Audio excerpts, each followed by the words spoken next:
Saludos queridos estudiantes. El día de hoy que entramos a nuestra sexta y última semana de nuestro primer bimestre, vamos a tratar un tema muy especial, actuando como mediador en situaciones de conflicto. El objetivo de la clase de hoy es conocer cómo la mediación nos puede servir para ayudar en problemas en los cuales exista algún tipo de conflicto. Para eso vamos a conocer cómo analizar el conflicto y cómo llegar a encontrar al mediador como un mecanismo de consenso importante para resolver justamente ese conflicto planteado. Para lo cual vamos a reconocer un conflicto. Entonces vamos a contar un conflicto que puede haber sucedido en una institución educativa. Se va a llamar Los dilemas del alcalde escolar. Carmen es una adolescente que cursa el tercer grado de secundaria. Desde el primer día de clases se sabía que Carmen tenía hipoacusia, entre leve y moderada. Es decir, un poco de sordera. Le costaba mucho oír. Varias veces tenía que recurrir a la lectura de labios. Esta la aprendió en primaria. Y varios de los docentes, al saber de su situación, hablan pausado para que Carmen pueda entender las indicaciones y comprender algunas lecturas o explicaciones. El único problema que tiene Carmen se da en el área de educación física. Cuando se trata de jugar en equipo, ella participa muy poco. El profesor la pone siempre de árbitro cuando juegan vóley y básquet y de arquero cuando juegan fútbol.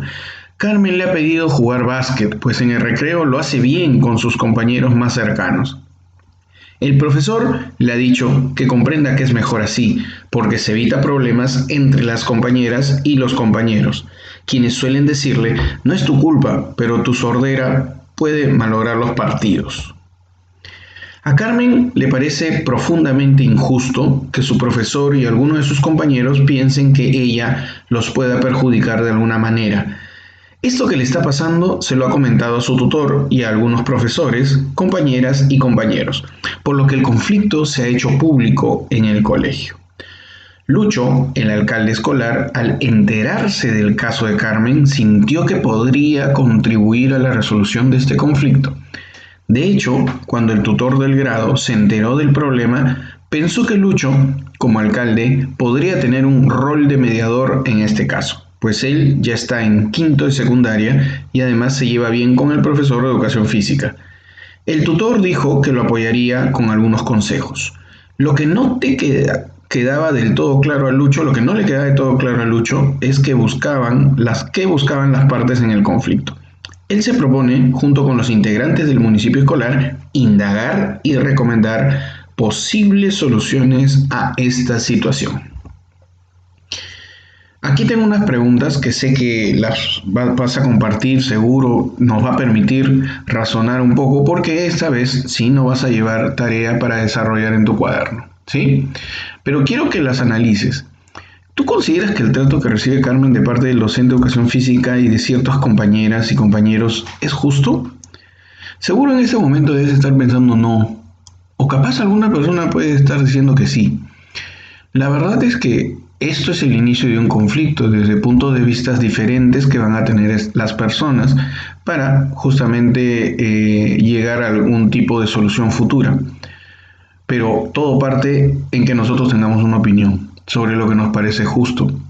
A veces capaz la opinión que tengamos es porque hemos visto más o menos una perspectiva de la que existe y no hemos visto de repente todo el panorama para poder ir entendiéndolo. Pero sé que tu criterio te ha ido llevando a contestar que no te parece justo lo que está sucediendo, ¿no? Si estuvieras en el lugar de Carmen, ¿qué harías? ¿Por qué lo harías? Lo más seguro es que estarías reclamando, te quejarías y podrías ir hasta el director, irías donde tu tutor, se lo dirías directamente al profesor, como también podría suceder que de repente tú tomes las mismas decisiones y te mantengas en silencio o de repente pues no sé, reacciones mal con tus compañeros o generes violencia. La idea, y que espero que tú puedas contestar, es que digas que harías el comentario a las autoridades del colegio para buscar una solución, ¿no? Como en este caso se ha estado viniendo a dar. Si estuvieras más bien en el lugar de Lucho, el alcalde escolar, ¿qué posibles soluciones plantearías al teniente alcalde y a los regidores que se van a reunir contigo? Y me encantaría saber cuál es esa posición el día viernes que conversemos, ¿sí? Bueno, Vamos a avanzar. ¿Es exagerado lo que siente Carmen? Bueno, hipoacusia es una sordera leve, el cual hace que ella no pueda estar escuchando. Lo que ella opina, como ser una parte integrante de este conflicto, es la afectada. Ella dice que no la dejan jugar y que no la permiten justamente hacer todas las cosas que ella desearía, justamente por esa sordera, ¿no? Y bueno, pues lo que pasa es que Lucho, en este caso como alcalde escolar, escucha la posición de ella, pero como un buen mediador tiene que escuchar también la posición de la otra parte, que en este caso es la acusada, el profesor de educación física. ¿Cuál es el motivo por el cual ella no está jugando o simplemente pues cumple una función no útil al equipo? Y se lo preguntan. Para eso se supone que se reúnen para entender qué es lo que está sucediendo. En este caso le preguntan al profesor, ¿y cuál es el motivo por el cual ella no esté jugando o no pueda jugar cuando no juega mal? Entonces él le explica de que él tiene una consigna, esta consigna, eso no lo dice por ejemplo en el texto, yo estoy poniendo un ejemplo que te puede decir, esa consigna viene desde la dirección o puede ser una consigna personal que quiere ganar y como se ha preparado tanto durante tanto tiempo y el equipo sabe lo que tiene que hacer, cuando ella entra pues simplemente se desconcentran y no salen las cosas perfectamente. Saldrán bien, pero no perfectamente. Y es por eso que él no quiere arriesgar el triunfo del equipo ante la presencia de ella, ¿no? Y es una elección que él está tomando, que no considera que es discriminatoria por su sordera, sino por una necesidad del equipo. Si alguien no juega muy bien, tampoco los pondría, dice él, ¿no? Y argumenta. Entonces ya es interesante ver la postura, porque de repente la decisión no es netamente discriminatoria o capaz si lo es, entonces habría que comenzar a ir analizando cada uno de estos pasos. ¿Y por qué todos los demás compañeros no desean o se burlan de ella? Bueno, capaz de repente es por ese grado de inmadurez que tienen, de reírse y de burlarse de un caso como el que ella está viviendo y de repente la falta de empatía y que podría solucionarse de repente hablando con ellos, haciéndoles saber el daño que le están realizando a esta persona y que más bien eviten realizarlo. Darle una oportunidad de repente con el profesor y bueno, habría múltiples opciones de repente para poder solucionar este problema. También tiene que ver mucho con sus cualidades como docente, porque podría haber dicho directamente a ella, decirle, apóyame en esto, de verdad no quiero arriesgar el campeonato, que podría haber sido, ¿no? De repente. Porque si no es eso, entonces habríamos que tener claramente acciones bastante tristes para con la niña que no pudiese jugar en ese momento. Y ahí sí podríamos decir que es sumamente que no es exagerado para nada. Y en este caso entenderíamos que sí no lo es, ¿no? Como les decía, la hipoacusia es una sordera, ¿no? Entonces hay que conocer cuál es el punto. Entonces, en este caso, el alcalde escolar como mediador debió haberse interesado mucho justamente por saber cuáles son sus características y explicarles también esta condición que tiene a todos los que están participando, como los alumnos que juegan, como el profesor de educación física. ¿Cuál es el objetivo en este caso, sobre la justicia restaurativa que tengamos en conocimiento nosotros? ¿Qué cosa vendría a ser esto? Es tratar de colocar las cosas en el punto anterior de donde se inició el conflicto. Se supone que nuestra alumna jugadora que tenía hipoacusia, ella se sentía muy bien jugando con todos, pero de pronto ha sucedido este inconveniente. Ante esta situación, ¿cómo puedo yo revertirla a un estado anterior? Va a significar de repente que pidan disculpas las partes, en este caso el acusado, por lo que ha hecho de repente como abuso, si es que se encuentra de que eso ha sido un abuso y hacemos entender o conversar sobre ello. Y de repente restaurarla dentro del equipo y que jueguen de la mejor manera, hablar con los chicos y pedir y que de repente todos ellos puedan acercarse y hablarle a ella y pedirle las disculpas del caso. Para algunas personas a veces eso no es suficiente, que las personas reconozcan y que todo traten de volverlo a un estado anterior, porque a veces las personas quieren castigo, quieren una pena o quieren algo para poder de alguna forma creer que así se sienten bien. El objetivo de la justicia restaurativa no es como la justicia punitiva, que es simplemente castigar. La restaurativa es buscar que todo pueda volver a un estado anterior y que se reconstruyan esos vínculos sociales que se tenían.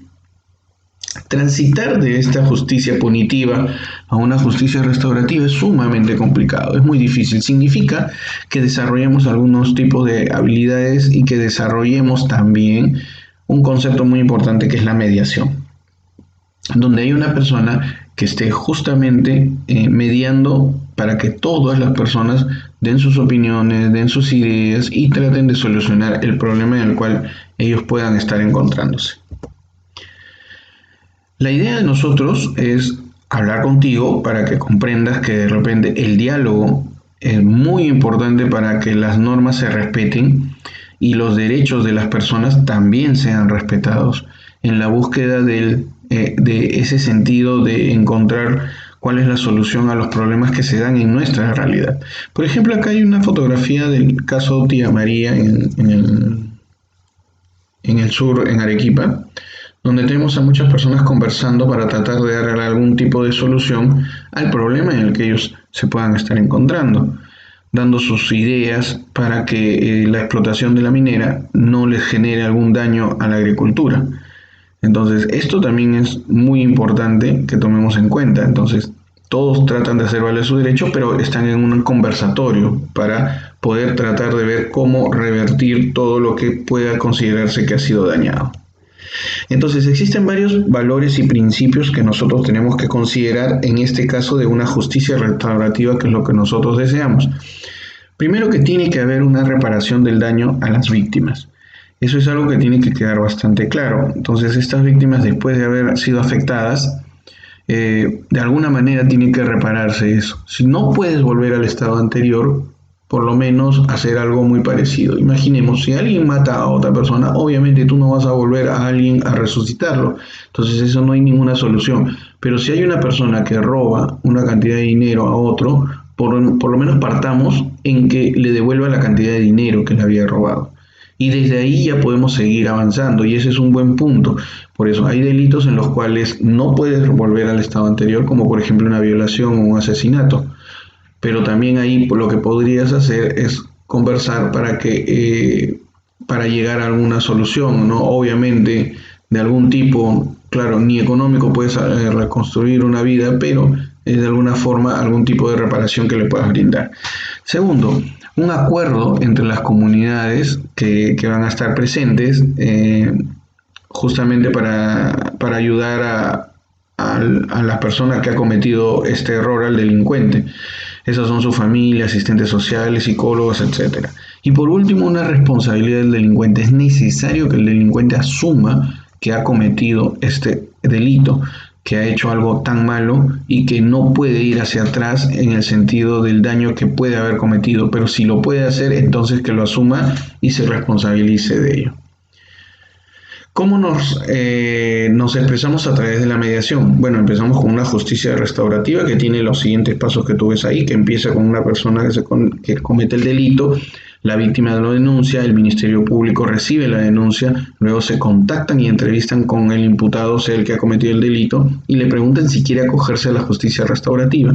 Luego le consultan a la víctima si también desea lo mismo. Si los dos están de acuerdo, llaman a un psicólogo y un trabajador social para que comience a trabajar con ellos dos, para ver cómo van resolviendo eso. Luego va a haber una preaudiencia y por último una reunión restaurativa donde busquen hacer participar a todos y buscar que se repare el daño. ¿Qué vendría a ser la mediación en este caso? Es todo ese acto por el cual una persona se reúne con todos los implicados para tratar de mediar y de resolver ese problema en el cual había surgido anteriormente, ¿sí? Existe mediación con conferencias restaurativas, reuniones justamente donde este mediador se encuentra en medio y todos están a su alrededor y cada uno va exponiendo sobre sus diferentes crisis o problemas que van teniendo. Eso seguro lo han visto en los que son alcohólicos anónimos, ¿no?